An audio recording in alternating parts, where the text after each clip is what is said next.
عن الأرض مهادا والجبال أوتادا لماذا وجعلنا النهار معاشا وأنزلنا من المعصرات ماء ثجاجا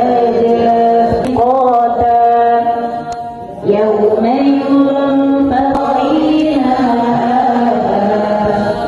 لابثين فيها أحقابا لا يذوقون فيها بردا ولا شرابا إلا الله العظيم.